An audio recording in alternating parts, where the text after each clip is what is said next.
Welcome back everyone.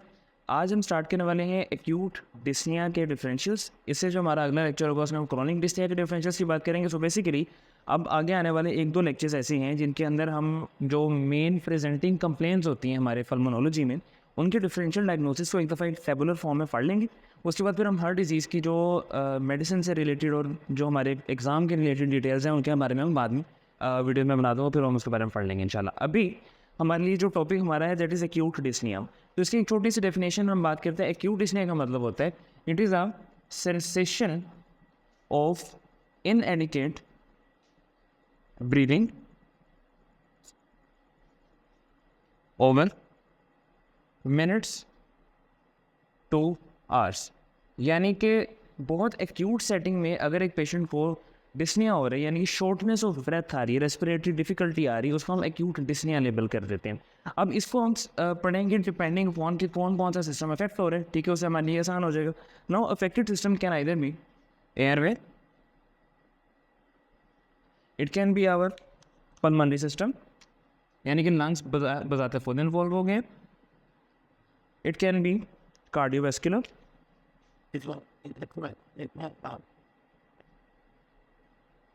और it can be classified as के other systems हैं। ठीक है, अदर मतलब हमारे जो मिसलेनियस होते हैं, मिसलेनियस। ठीक है, चलें अब हम स्टार्ट करते हैं एयरवे से। एयरवे में हमारे पास जो डिजीज़ आती हैं, सबसे पहले जो most common cause of airway obstruction है दैट इज़ फॉरेन बॉडी। अब फॉरेन बॉडी में हमारा जो सिम्टम है वो क्या होगा कि पेशेंट को एक्यूट डिस्निया डेवलप कर गया। ठीक है, एक्यूट शॉर्टनेस ऑफ ब्रेथ या फिर आप इसको कहेंगे डिस्निया डेवलप हो गया पेशेंट को। हिस्ट्री में क्या होता है? Foreign body injection, definitely foreign body intake.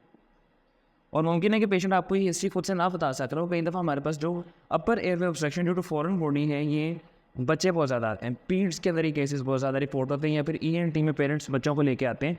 तो आपने पूछना होता है कि उन बच्चे ज़्यादातर जो सिक्के या फिर इस तरह की हैंडी चीज़ें जो मुँह में जा सकती हैं वो एस्पिरेट करके आते हैं। ठीक है, अच्छा उसके बाद हमारे पास जो main symptom shortness of breath नहीं होता है, ये उनकी मेन प्रेजेंटिंग कंप्लेन होती है। ट्रिगर्स के अंदर कुछ ऐसा खास नहीं है। क्लिनिकल प्रेजेंटेशन के ऊपर आपको एक्यूट डिस्निया मिल रहा होगा, एक्यूट शॉर्टनेस ऑफ ब्रेथ। और इन्वेस्टिगेशन के लिए इंपॉर्टेंट है कि हम करवाते हैं यहाँ पे चेस्ट एक्सरे। ठीक है, और चेस्ट एक्सरे के हम दोनों व्यूज़ लेते हैं, लेटरल और टी व्यू। अब एक तो ये होता है कि जब हम एक्सरे करवाते हैं ना, तो लेटरल और पी व्यूज़ के ऊपर आपको जो भी फॉरेन बॉडी है वो अपर या लोअर एयरवे के अंदर पड़ी हुई मिल जाती है। ठीक है, दूसरा इसके अंदर ये होता है कि आपको मैं ये मेंशन कर देता हूँ, यहाँ पे आपको increased air on affected side में मिलती है। यानी कि अगर मैं इसको यहाँ पर ड्रॉ करूँ तो सपोज करें कि ये हमारे लंग्स हैं और यहाँ पे कोई फॉरेन बॉडी जाके फंस गई है।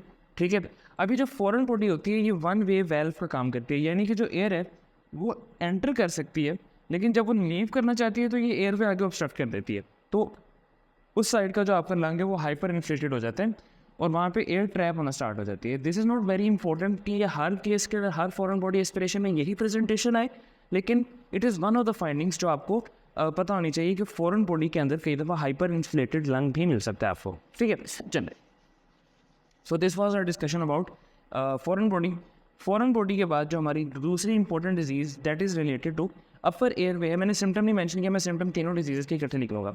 दूसरा हमारा डिजीज़ होता है दैट इज़ आपका एंजियोडीमा। अच्छा, एंजियोडीमा से पहले हम एनाफिलेक्सिस की बात करते हैं।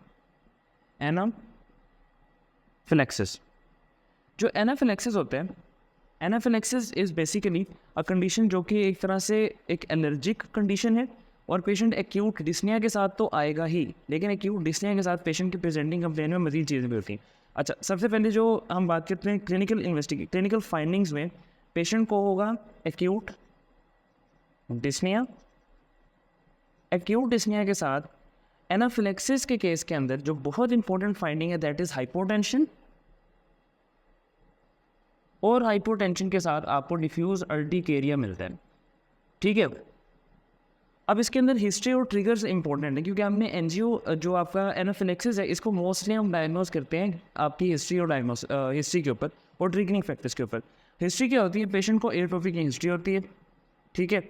And most of the people who have anaphylaxis वो आपको बता देंगे कि उनको किस खुराक से एलर्जी है या उनको किस आइटम से एलर्जी, कई लोगों को लेटेक्स ग्लव से एलर्जी होती है या कई मेडिकेशन से एलर्जी होती है। सो डिपेंडिंग अपॉन किस चीज़ से एलर्जी पेशेंट की हिस्ट्री होती है। और अमेरिका के अंदर ये बेसिकली एक काइंड ऑफ अ ट्रेडिशन है, काइंड ऑफ अ थिंग है कि जिन लोगों को एलर्जी होती है, जो पेशेंट एनाफिलेक्टिक रिस्क पे होते हैं, और वो कई दफ़ा अपने बाजुओं पे टैटू करवा लेते हैं that they have allergy with a certain thing, ताकि अगर वो किसी एमरजेंसी में फंस गए हैं या फिर अगर वो कोमाटोज हो गए हैं या वो शॉक में चले गए हैं तो डॉक्टर को ऑन एग्जामिनेशन पता हो कि पेशेंट को इस चीज़ से एलर्जी है। लॉकेट्स होते हैं या ब्रेसलेट्स पहने हुए होते हैं। खैर है, तो एटोपिक की हिस्ट्री होगी विद सम फूड और विद सम मटीरियल, ठीक है। और आपका जो ट्रिगर होता है वो होगा exposure for that particular allergen, exposure to allergen, ये आपकी हिस्ट्री होगी, ठीक है। इन्वेस्टिगेशन आपने इसके अंदर क्या करनी होती है, ये आपका डायग्नोसिस हो जाता है ऑन हिस्ट्री। तो इसके लिए बहुत ज़्यादा इन्वेस्टिगेशन करने की ज़रूरत नहीं होती।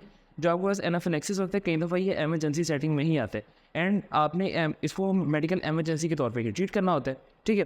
और जो हमारे सिम्टम्स होते हैं पेशेंट को क्या क्या होगा, चलिए सिम्टम्स इकट्ठे नहीं करते। अच्छा, जितने भी अपर रेस्पिरेटरी इन्फेक्शन है उसके अंदर एक ही सिम्टम होता है, उसको हम बोलते हैं स्प्राइडर, ठीक है। या स्प्राइडर हो सकता है या वीज हो सकती है। अब अगर अपर एयरवे इफेक्ट हुआ है, अपर एयरवे का मतलब होता है लेरिंग्स अपवर्ड्स, यानी कि नोज, फेरिंग्स और लेरिंग्स इंक्लूडिंग द लेरिंग्स, या आपका अपर एयरवे है। लेरिंग्स से नीचे आपका लोअर एयरवे होता है जिसमें ट्रेकिया ब्रोंकाई और फिर रेस्पिरेटरी ब्रोंकियोल्स और लंग्स आते हैं। अब अगर तो अपर एयरवे में कोई ऑब्स्ट्रक्शन है या वहाँ कोई पैथोलॉजी है तो पेशेंट्स को इंस्पिरेटरी स्टाइडर आता है, ठीक है। स्टाइडर आता है और वो मोस्टली इंस्पिरेटरी नेचर का होता है। अब और अगर लोअर एयरवे इन्वॉल्व है तो लोअर एयरवे में पेशेंट को आमतौर पे वीज आती है, और जो वीज होती है मोस्ट सिचुएशंस में एक्सपिरेटरी नेचर की होती है, ठीक है भाई। चले, इतनी बात क्लियर होगी। अब हम चलते हैं अपने थर्ड डिफरेंशियल के ऊपर, दैट इज एंजियोएडिमा। अभी जो एंजियोएडिमा होता है मैं इसको यहाँ से बता देता हूँ, इसको आगे लिख लेंगे। अच्छा, एंजियोएडिमा के बारे में आपको पता होना चाहिए that it looks very very similar to anaphylaxis. तो हम इसको डिफ्रेंशिएट कैसे करेंगे इससे। अब एंजियोएडिमा का जो आपका सिम्टम होता है, अगेन आपको यहाँ पे स्ट्राइडर मिलता है, लेकिन यहाँ पे एंजियोएडिमा और एनाफिलेक्सिस में ना वीज ज़्यादा कॉमन है, क्योंकि यहाँ पे अपर एयरवे ऑब्स्ट्रक्शन तो हो नहीं रही, ठीक है। लोअर एयरवे ज़्यादा इन्वॉल्व होती है तो हमें वीज मिलती है and that is an expiratory part of the respiration. जो इसका हिस्ट्री होती है ना एंजियोएडिमा की, वो होगी आपके पास कोई पेशेंट आया जिसने एस इनहिबिटर्स कंज्यूम किए थे, ठीक है। एस इनहिबिटर्स की कंजम्पशन के साथ आपके पास पेशेंट आएगा, ठीक है। ये बहुत इंपॉर्टेंट हिस्ट्री पॉइंट है। उसके बाद इसका ट्रिगरिंग फैक्टर भी एस इनहिबिटर की कंजम्पशन होते हैं। क्लिनिकली आपको पेशेंट क्या मिलता है कि पेशेंट के अंदर आपको हाइपोटेंशन मिलेगी, हाइपोटेंशन कह रहा हूँ, आपको पेशेंट के अंदर वीज मिलती है, लेकिन पेशेंट के अंदर आपको अर्टिकेरिया और हाइपोटेंशन नहीं मिलेगा। Now this is a differentiating point. हम कैसे एंजियोएडिमा को एनाफिलेक्सिस से डिफरेंशिएट करते हैं कि एनाफिलेक्सिस के अंदर आपको एक्यूट डिस्निया मिल रहा है, ठीक हो गया। एक्यूट डिस्निया के साथ आपको वीज मिली, बट अलॉन्ग विद दैट पूरी बॉडी के ऊपर अर्टिकेरिया भी आ गया और साथ आपको दूसरी चीज़ मिलती है उसके अंदर हाइपोटेंशन। लेकिन ये दोनों चीज़ें आपको एंजियोएडिमा के अंदर नहीं मिलेंगी। अच्छा, एंजियोएडिमा के अंदर जो एक ट्रिगरिंग फैक्टर होता है ना, अगर आप इसमें यहाँ पे ये लिख लें कि जो C1 एस्ट्रेज है, C1 एस्ट्रेज इनहिबिटर की कंजेनिटल डेफिशिएंसी होती है। हर एस इनहिबिटर कंजम्पशन वाले बंदे को एंजियोएडिमा डेवलप नहीं हो जाएगा, सिर्फ उन बंदों को होगा जिनके अंदर C1 एस्ट्रेज इनहिबिटर की पहले से डेफिशिएंसी है, ठीक है। जो रिस्क पे होते हैं उनको अगर आप एस इनहिबिटर्स दे देंगे तो उनके अंदर एंजियोएडिमा डेवलप कर सकते हैं। इन्वेस्टिगेशन इसकी भी कुछ ऐसी खास नहीं है। इन्वेस्टिगेशन आप डिफरेंशियल जो आपका होता है आप डायग्नोज करते हो ऑन बेसिस ऑफ हिस्ट्री, ठीक है। तो these are the upper airway causes of acute dyspnoea. कौन कौन से तीन है, foreign body, anaphylaxis and angioedema. चलें आगे बढ़ते हैं। अगला हमारा जो कॉजेटिव सिस्टम है जिसकी वजह से आपको एक्यूट डिस्निया डेवलप कर सकते हैं, दैट इज पल्मोनरी सिस्टम, यानी कि लंग्स देमसेल्व्स। अब ये जो पल्मोनरी सिस्टम है इनको भी हम रिमूव करें तो बाद में स्पेस के अकॉर्डिंग एडजस्ट कर लेंगे। अच्छा, अब पल्मोनरी सिस्टम में हमारे जो पहले डिजीज़ हैं मैं उनको मेंशन कर देता हूँ ताकि फिर हम उनको एक एक करके पढ़ते जाएं। सबसे पहले पल्मोनरी सिस्टम में आपका COPD एंड एस्थमा एग्जैसरबेशंस आ जाएंगे, ठीक है। यानी कि पहले से बीमारी है वो बढ़ गई है, ठीक है। दूसरा जो हमारा इम्पोर्टेंट केस होता है वो होता है, इसको थोड़ा आगे ले सकते हैं या फिर इसके लिए थोड़ी जगह ज़्यादा बना देते हैं। यस, दूसरा हमारा जो इम्पोर्टेंट डिजीज़ है दैट इज़ निमोनिया, ठीक है। निमोनिया के बाद तीसरी हमारी जो डिजीज़ होती है that is ARDS, then lung cancer, फिर एक्यूट डिस्निया पल्मोनरी कॉजेज में न्यूमोथोरेक्स की वजह से भी हो सकता है। चलें अभी इनको डिस्कस करते हैं। अब सबसे पहले हम बात करते हैं सीओपीडी एक्सासर्बेशंस की और एस्थमा एक्सासर्बेशंस की। तो देखें, अगर तो कोई क्रोनिक डिजीज़ है और मैं बात कर रहा हूँ कि हम उसको डिफरेंशियल में पढ़ रहे हैं, तो उसके सिम्टम्स क्या आएंगे? जो उस डिजीज़ के ऑलरेडी सिम्टम होते हैं वही वर्सन कर जाएंगे। यानी कि आपके पास सिम्टम्स में कफ, स्प्यूटम प्रोडक्शन, और जो तीसरी चीज़ इसके अंदर डिस्निया होता है, ऑल ऑफ देम इनकी वर्सनिंग हो जाएगी, ठीक है। ये इसका चीफ सिम्टम होता है कि कफ, स्प्यूटम प्रोडक्शन और डिस्निया की वर्सनिंग हो रही है। ये जो आपके सीओपीडी और एस्थमा है उनके जो नॉर्मल सिम्टम होते हैं वही वर्सन कर जाते हैं। हिस्ट्री के अंदर आपको क्या मिलेगा? हिस्ट्री में जो पेशेंट होता है that will be smoker, old age patient in case of COPD, और पेशेंट होगा atopic in case of asthma. यानी कि अगर हम अब ये जो हिस्ट्री की बात कर रहे हैं, अगर पेशेंट पहली दफ़ा ही आपके क्लिनिक में लैंड किया और आपको नहीं पता कि उसको पहले से सीओपीडी या एस्थमा था, तो अब आप उसे हिस्ट्री लोगे। अगर तो वो स्मोकर है, ओल्ड एज पेशेंट है, तो सीओपीडी आपकी डिफरेंशियल की लिस्ट में ऊपर होना चाहिए, ठीक है। और अगर एक पेशेंट जो है उसको एटोपी की हिस्ट्री है, यानी कि उसको स्किन एम्फिसीमा भी है और उसको फूड एलर्जीज भी हैं, ऑन टॉप ऑफ दैट वो नॉक्टर्नल कफ के साथ आ रहा है और डिस्निया भी डेवलप करके, तो फिर आपके लिए ये ज़्यादा इंपॉर्टेंट फाइंडिंग एस्थमा की तरफ जाएगी। इसके ट्रिगरिंग फैक्टर्स क्या हो सकते हैं? Again smoke and respiratory infections. यानी कि अब स्मोक ज़रूरी नहीं है कि पेशेंट स्मोकर खुद ही हो, सेकेंड हैंड स्मोक भी एक बहुत बड़ा रिस्क फैक्टर होता है for the exacerbation of both COPD as well as asthma, ठीक है। तो इसमें क्या होता है कि स्मोक एक्सपोजर है या फिर कोई रेस्पिरेटरी इन्फेक्शन अगर स्टार्ट हो गया तो that can trigger both of this condition, इनकी एक्सासर्बेशन करवा सकते हैं। क्लिनिकली अगर मैं सीओपीडी की बात करूँ तो सीओपीडी की तो एक बहुत वेरिड आपको उसके अंदर मिल जाती प्रेजेंटेशन। यानी कि अगर मैं एम्फिसीमा की बात कर रहा हूँ तो उसके अंदर आपको डिक्रीज एयर एंट्री मिलेगी, हाइपर रेजोनेंस मिलती है परकशन के ऊपर, और अगर मैं एस्थमा की बात करूँ तो उसके ऊपर आपको वीज मिलती है। तो वो एक वेरिड प्रेजेंटेशन है, ठीक है, डिपेंडिंग अपॉन द डिजीज़। और वो जब हम डिजीज़ के बारे में पढ़ेंगे तो फिर हम उसके बारे में डिटेल से पढ़ लेंगे कि किस डिजीज़ में क्या क्या प्रेजेंटिंग साइंस होते हैं, क्या क्या सिम्टम्स होते हैं। बट अभी यहाँ पे हम इसको लिख लेते हैं डिजीज़ स्पेसिफिक, यानी कि डिजीज स्पेसिफिक इसकी प्रेजेंटेशन आती है और हम उसको डायग्नोस कैसे करते हैं। चेस्ट एक्सरे हमारा बहुत इंपॉर्टेंट होता है, बट जो स्पेसिफिक इन्वेस्टिगेशन जो हमें लेके जाती है ये सीओपीडी एस्थमा की एक्सासर्बेशन हो गई है, दैट इज एबीजीज। एबीजीज के ऊपर आपको क्या मिलेगा? हम आर्टीरियल ब्लड गैसेस करवाते हैं और इसके ऊपर आपको पीएच कम मिलेगी, low pH and high PCO2। PH कम, कार्बन डाइऑक्साइड ज़्यादा, typical picture of respiratory acidosis, ठीक है। चलिए अब हम निमोनिया की बात करते हैं। निमोनिया जो होता है it is basically a respiratory infection, ठीक है। अब ये जो सिम्टम होंगे इसके निमोनिया के, उसके अंदर हमारे पास सबसे पहले cough, then comes the sputum production, फिर एक्यूट डिस्निया भी हो सकते हैं अगर वर्सन हो गया। फिर ये डिफरेंट कैसे इनसे, जो आपका निमोनिया है इसके अंदर आपको दो चीज़ें जो बहुत डिफरेंट मिलती हैं, दैट इज़ प्लूरेटिक चेस्ट पेन, और एक और आपको जिसके अंदर डिफरेंट चीज़ मिलती है दैट इज़ आपका प्लूरेटिक चेस्ट फीवर। ये दो चीज़ें आपको डिफरेंशिएट करके देंगे कि अब आपका जो पेशेंट प्रेजेंट कर रहा है आपने उसको निमोनिया के लाइन पर ट्रीट करना है या सीओपीडी के लाइन पर ट्रीट करना है, ठीक हो गया। चलें अब हम अगर हिस्ट्री की बात करें तो निमोनिया का जो पेशेंट होता है उसकी वेरिड प्रेजेंटेशन हो सकती है और वेरिड हिस्ट्री हो सकती है, डिपेंडिंग अपॉन कि पेशेंट को कोई क्रोनिक डिजीज़ पहले से चल रही थी या पेशेंट जो है वो हॉस्पिटल एक्वायर्ड निमोनिया लेके आया है या उसको कम्युनिटी एक्वायर्ड निमोनिया हुआ है, वायरल है, बैक्टीरियल है, सबकी हिस्ट्री मुख्तलिफ होती है। But the common to all is कि पेशेंट एक किसी भी एज ग्रुप का पेशेंट है, ठीक है, एंड अपर रेस्पिरेटरी इन्फेक्शन के बाद पेशेंट को डेवलप कर जाता है निमोनिया, ठीक है। और वो निमोनिया फिर हम उसका एक्सरे को डायग्नोस करते हैं, बट वो उसकी निमोनिया की पूरी डिटेल है वो हम बाद में पढ़ लेंगे। चले उसके बाद हमारे जो ट्रिगरिंग फैक्टर्स होते हैं, अगेन स्मोकिंग एक्सपोजर इसके अंदर इतना इंपॉर्टेंट नहीं है, बट इसके ट्रिगर्स हम बाद में पढ़ेंगे डिटेल के साथ। जो क्लिनिकल पिक्चर है उसके ऊपर जब आप इस पेशेंट की चेस्ट को ऑस्कल्टेट करेंगे तो क्लिनिकल पिक्चर के ऊपर आपको बायलेटरल क्रैकल्स मिलते हैं, और अगर हम इन्वेस्टिगेशन की बात करें तो chest X-ray is very important in the case of, अच्छा कहीं पे भी आपको एक्यूट डिस्निया मिल रहा है ना, गो फॉर चेस्ट एक्सरे, ठीक है। आपको हिस्ट्री इन्वेस्टिगेशंस बाकी सारी बहुत इंपॉर्टेंट है, लेकिन सबसे पहले आप चेस्ट एक्सरे ज़रूर करवा लें ताकि आपको पता हो कि पेशेंट के लंग्स में एक्चुअली चल क्या रहा है। ये बहुत क्रूड इन्वेस्टिगेशन है, बट आपको फिर भी आज भी एक्सरे के ऊपर बहुत कुछ मिल जाता है।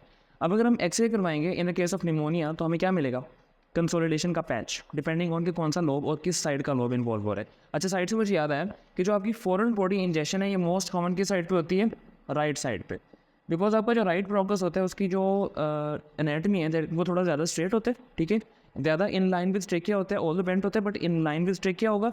और कोई भी फॉरेन बॉडी आप इंजेस्ट करते हो तो ज़्यादा चांसेस होते हैं कि अगर वो एयर वे में गई है तो वो फिर राइट साइड पे जाएगी, ठीक है। तो हम आगे बढ़ते हैं आर्ट्स की तरफ। अभी जो एक्यूट रेस्पिरेटरी डिस्ट्रेस सिंड्रोम है जिसको हम आर्ट्स बोलते हैं, ये आपको आमतौर पे नहीं मिलता, ठीक है। अगर आप आईसीयू में काम कर रहे हैं या आपके एनेस्थीसिया की रोटेशन चल रही है तो फिर आपको वहाँ पे पेशेंट्स मिलेंगे आर्ट्स वाले। अब आर्ट्स में क्या होता है, इसका जो मेन सिम्टम होगा आर्ट्स का पेशेंट एक्यूट डिस्निया के साथ होता है, ठीक है, और प्लस डिजीज स्पेसिफिक, यानी कि डिपेंड करता है कि आर्ट्स हुआ क्यों, कि किस ट्रिगर फैक्टर क्या था आर्ट्स करवाने के लिए, और फिर उसकी बेस पे डिपेंड करता है कि उसके सिम्टम्स कैसे कैसे आएंगे। अब हम इसमें देखते हैं कि आपकी हिस्ट्री क्या होगी।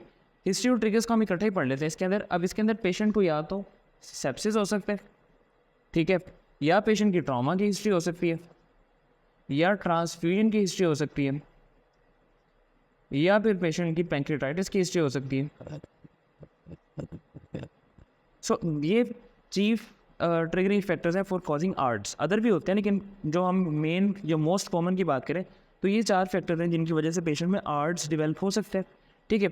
अब एक्यूट रेस्पिरेटरी डिस्ट्रेस सिंड्रोम का पेशेंट जब आपके पास आएगा तो आपने क्या करना है, क्लिनिकली आप जब उसको ऑस्कल्टेट करेंगे तो आपको बायलेटरल क्रैकल्स मिलते हैं। और क्रैकल्स क्यों मिलते हैं, that is because of pulmonary oedema, ठीक है। और इसकी इन्वेस्टिगेशन ऑफ चॉइस अगेन क्या होती है, चेस्ट एक्सरे। चेस्ट एक्सरे करेंगे उसके ऊपर आपको पल्मोनरी एडिमा मिलेगा, आपको कुछ नहीं पता कि पल्मोनरी एडिमा क्यों डेवलप हुआ है, ठीक है, वो फिर आप उसका फर्दर वर्क बाद में करवाते हैं। बट एक बहुत ही crude but still reliable investigation of choice अभी भी चेस्ट एक्सरे है, तो हम उसकी तरफ जाएंगे। Next lung cancer. अब लंग कैंसर ऑल्दो इतनी कोई एक्यूट बीमारी तो है नहीं, ठीक है, क्रॉनिक बीमारी होती है और इसकी प्रेजेंटेशंस भी क्रॉनिक ही होती हैं। बट अगर आपका लंग कैंसर जो है वो मैस लीजन कॉज करवा रहा है, ठीक है, यानी कि कहीं पे ऑब्स्ट्रक्शन कॉज करवा रहे हैं, या फिर लंग कैंसर एम्बोलस कॉज करवा रहे हैं, एम्बोलिज्म हो गया, तो इस तरह की सिचुएशन में लंग कैंसर की वजह से एक्यूट डिस्निया डेवलप कर सकते हैं। मैं अगेन रिमाइंड करवाना चाहूँगा कि हम बात करें एक्यूट डिस्निया के डिफरेंशियल्स की, ठीक है। अच्छा लंग कैंसर की बात करें तो इसके अंदर आपको सिम्टम अगेन एक्यूट डिस्निया तो होगा, बट एक्यूट डिस्निया के साथ डिजीज स्पेसिफिक मैनिफेस्टेशन भी आएंगी कि क्या हुआ क्या असल में। दूसरी अगर हम बात करें कि इसके अंदर जो हिस्ट्री होती है, पेशेंट एक अगर सपोज करें, एक तो मैं ये कह रहा हूँ कि हमें पता है कि पेशेंट को लंग कैंसर है, दूसरा ये सिचुएशन है कि हमें पता नहीं कि लंग कैंसर है, ठीक है। पेशेंट पहली दफ़ा हमारे क्लिनिक पे लैंड किया है विद एक्यूट डिस्निया, ठीक है, और हमने उसकी थोड़ी सी हिस्ट्री ली तो हमें पता लगा कि पेशेंट तो स्मोकर है, on top of that patient को वेट लॉस की हिस्ट्री है, ठीक है, और significant weight loss, 1-2 kilo weight loss नहीं, मतलब कि over a span of months patient के 10s ऑफ किलोज के अंदर वेट कम हुआ होता है, तो ये आपकी सिग्निफिकेंट वेट लॉस की हिस्ट्री होती है। On top of that patient को प्रोडक्टिव कफ और हीमोटाइसिस की अगर हिस्ट्री है, यानी कि कफ स्प्यूटम विद ब्लड अगर आ रहा है, तो ये आपकी हिस्ट्री जो है वो history is indicative towards lung cancer, ठीक है। अच्छा उसके बाद हम बात करते हैं कि इसके जो ट्रिगरिंग फैक्टर्स होते हैं, ट्रिगरिंग फैक्टर्स आमतौर पे लंग कैंसर में एक्यूट डिस्निया के ट्रिगरिंग फैक्टर स्मोकिंग हो सकती है, बट अदरवाइज कोई कई दफ़ा ऐसा होता है कोई ट्रिगरिंग फैक्टर नहीं है, ऑन ऑफ अ सडन एक known case of lung cancer acute dyspnoea में चले जाता है, फिर हमें इन्वेस्टिगेट करना पड़ता है कि एक्चुअली क्या हुआ है।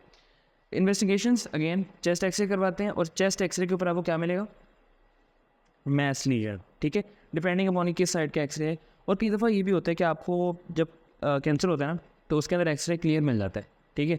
अगर आपका एक्सरे किसी ऐसी लोकेशन पे है जहाँ पे आपका अगर आपका कैंसर ऐसी लोकेशन पे है जहाँ पे एक्सरे डिटेक्ट नहीं कर पा रहा उसको, तो कई दफ़ा एक्सरे जो है वो अनरिमार्केबल भी आ जाता है, फिर हमें HRCT की तरफ जाना पड़ता है। खैर तो ये हमारा हो गया लंग कैंसर। फिर हम बात करते हैं न्यूमोथोरेक्स। अब न्यूमोथोरेक्स एक बहुत ही इंपॉर्टेंट डिजीज़ है और न्यूमोथोरिक्स कई सिचुएशन में एक एमरजेंसी के तौर पे भी प्रेजेंट करती है। वो कौन सी सिचुएशन है?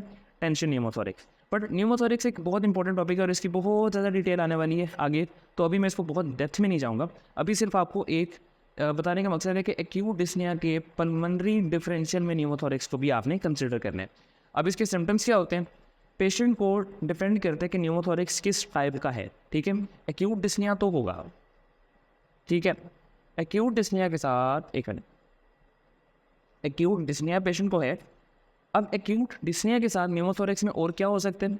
डिपेंड करता है कि पेशेंट को टेंशन न्यूमोथोरिक्स है या सिंपल न्यूमोथोरिक्स है। अगर टेंशन न्यूमोथोरिक्स है तो पेशेंट कार्डियोवैस्कुलर कोलैप्स में भी जाएगा, ठीक है। और अगर पेशेंट को सिंपल न्यूमोथोरिक्स है तो फिर सिंपल न्यूमोथोरिक्स के अंदर कई दफ़ा पेशेंट एसिम्प्टोमेटिक भी होता है, ठीक है। हमें एक्सरे करवाने में पता लगता है कि न्यूमोथोरिक्स हुआ है। सो एक्यूट डिस्निया के साथ पेशेंट प्रेजेंट कर सकते हैं। हिस्ट्री क्या होगी? हिस्ट्री इज़ बेसिकली हमारे पास एक टॉल थिन मेल होगा with a history of smoking, ठीक है। ट्रिगरिंग फैक्टर और हिस्ट्री में इकट्ठे लिख रहा हूँ। स्मोकिंग और इस तरह की प्रेजेंटेशन आपको इस तरह के न्यूमोथोरिक्स के अंदर मिल जाती है। अब उसकी वजह क्या बनती है कि जो आपका न्यूमोथोरिक्स है, इन टॉल थिन मेल पेशेंट्स के अंदर स्मोकिंग की हिस्ट्री अगर है तो इनके अंदर ब्लैब्स बनते हैं। ब्लैब्स का मतलब होता है कि अगर सपोज करें ये आपके लंग्स हैं तो इनके अंदर ऊपर की तरफ एयर फिल्ड सैक्स बन जाते हैं, ठीक है। ज़रूरी नहीं है एपिकल हो, लेकिन ज़्यादा कॉमन प्रेजेंटेशन एपिकल फ्लैप्स की है और यही रप्चर करते हैं। तो जब एपिकल फ्लैप्स बनते हैं और ये रप्चर करते हैं तो फिर आपके प्लूरल स्पेस के अंदर एयर कलेक्ट होना स्टार्ट हो जाती है, ठीक है। So that can lead to pneumothorax.